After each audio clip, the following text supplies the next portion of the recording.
So coming through customs at Melbourne Airport is just like coming off a ride in Disneyland. It's straight into a souvenir shop, or in this instance, a duty-free store. Seems to go on forever and ever. I think they're determined to make you spend the last of your Australian dollars before you leave the country. Anyway, I'm back at the airport, Kumbanwa, or good evening. I'm about to jump on board Japan Airlines on their 787 from Melbourne here through to Tokyo Narita. It's on their new service, or newish service on the 787. I'm looking forward to it. First time I've ever flown with Japan Airlines International, so it should be a good flight. It's an overnight flight. Again, hoping to get some good sleep. Hey, while I've got you, can I just say, security. Give you a little reminder. We all know what happens at security. You've got to take your laptop out, you've got to take your liquids out, you've got to take everything out of your pocket. So rather than wait until you get to the machine, why don't you actually prepare while you're in the line? Makes it so much better for all of us. There we go, rant's over. Let me see if I can go and find a lounge, relax, and then jump on board this flight to Tokyo. According to this lovely lady, I needed to head to the Mahaba Lounge. So, not one to disobey instructions, that's exactly what I did.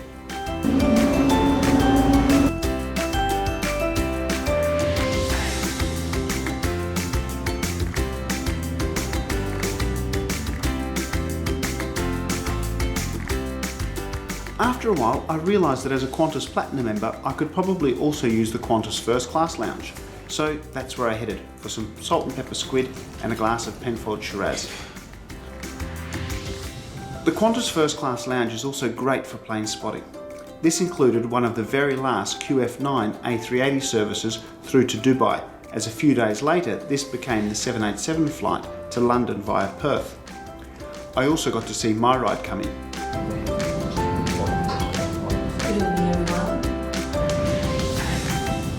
Just want to do a quick shout out to Jeb Brooks, a fellow YouTuber. He's got some fantastic flight and travel videos. Go and check out his channel.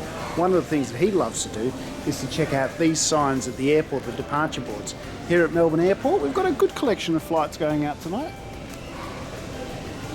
The flight to Santiago with Latama's just left. Dubai, Abu Dhabi, Shanghai, Doha, Dubai, Guangzhou, Auckland, Nandi, Bangkok, Kuala Lumpur, and obviously my flight to Tokyo coming up a bit later on as well.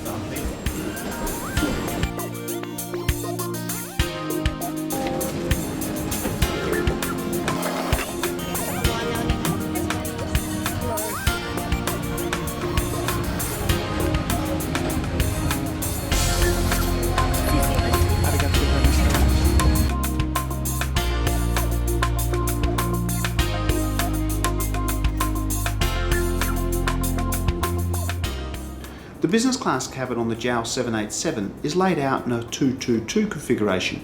However, due to the staggered layout of the seats, every seat has direct aisle access. It's a fantastic design. Couples would be happy in either the middle seats or the one on the side. The window seats have the most privacy.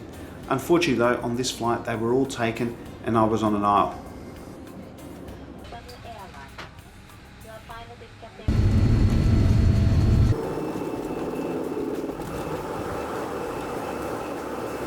I think these JAL SkySuites are fantastic. They are the best 222 configuration I've ever flown. The seat itself is very comfortable. It has a good amount of width and is fully adjustable. The aisle seats have excellent accessibility and have a couple of storage areas that the window seats don't have.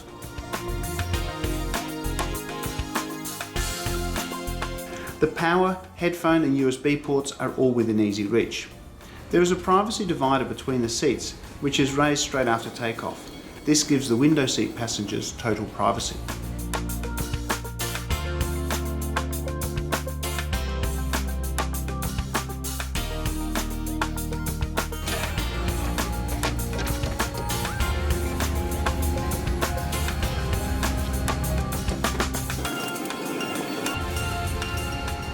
This flight departed just after 1 AM. As such, the crew tried to get everybody off to sleep as soon as possible. This meant no champagne on boarding, rather the time was taken up to confirm breakfast orders for the following morning. Then, after takeoff, a drink and a small snack was served before bedtime. I went with a Japanese single malt whiskey, which was accompanied by some Japanese snacks. The amenities kit came in a beautiful blue pouch, and its contents were very Japanese. You'll see why soon.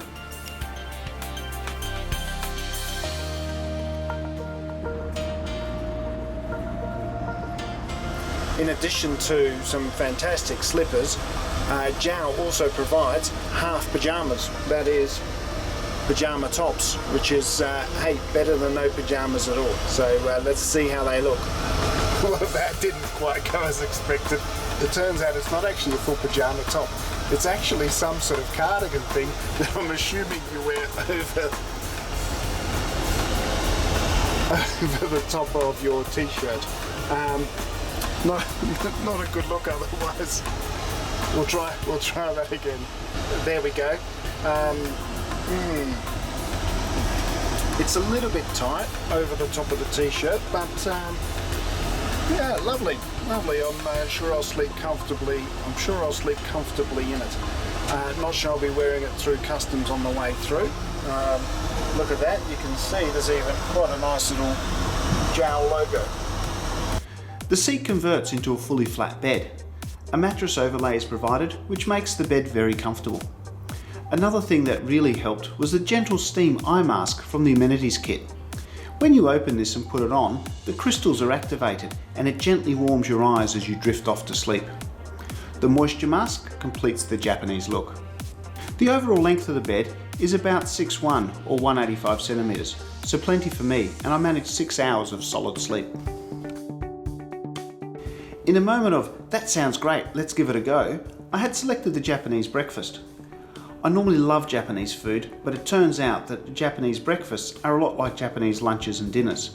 The food was beautifully presented and very tasty. It's just not what my stomach was looking for just after waking up.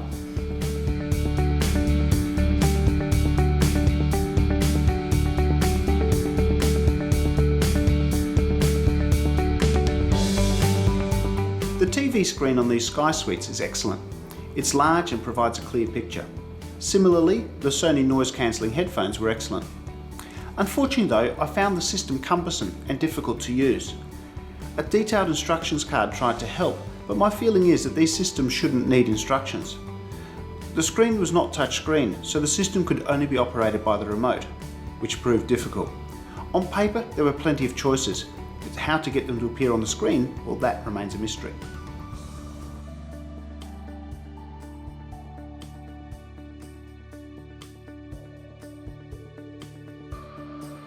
Thank you, great flight. Thanks. Thank you. That was a fantastic flight. Really, really good.